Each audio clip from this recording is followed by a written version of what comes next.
G'day punters, Blake from the Leg Up Australia. Racing this week, we've got the Bendigo Cup cracking race, 2,400 metres. We've also got Hawkesbury on Wednesday, which I didn't really like that meeting, so I've moved to Gosford on Thursday. I think I've found there's a couple of winners at Gosford on Thursday.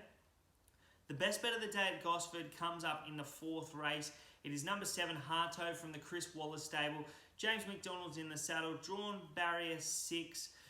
This filly is regally bred. She's by Fastnet Rock out of More Strawberries. More Strawberries was a very good filly herself. She ran a place in the Golden Slipper as a 2-year-old. Then she came out and won the Group 2 T-Rose as a 3-year-old. And I think she placed in the Flight Stakes as well. So this filly's regally bred.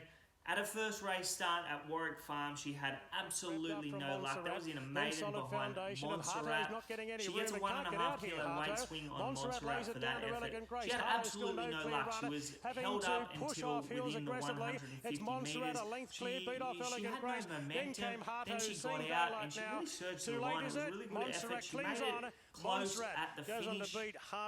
If she hadn't got out at the right time, she clearly would have won that race.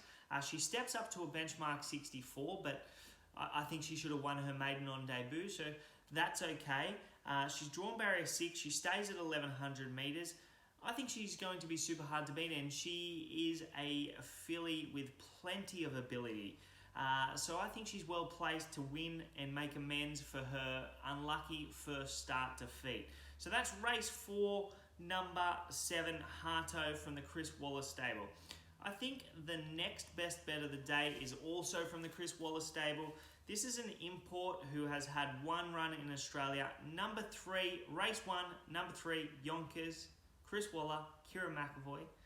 As I was saying, this is an import who's had one run in Australia. It was at Benalla. It was a maiden, set weights. Loomed up like he was going to win. He just got out-toughed on the line by Walking and Flying, who's gone on and franked the form, running well in a strong race at Caulfield since. They absolutely gapped the third horse, so the form out of the race should be pretty strong.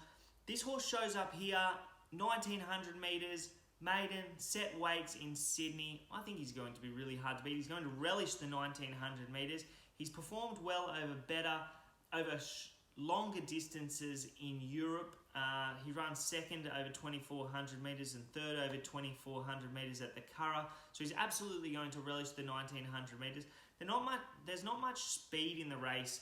Pince is going to roll forward with Nash in the saddle. I think this horse cannot be too far away. He jumped well at Benalla on debut in Australia, and then he was snagged back by Michael Walker from the bad barrier.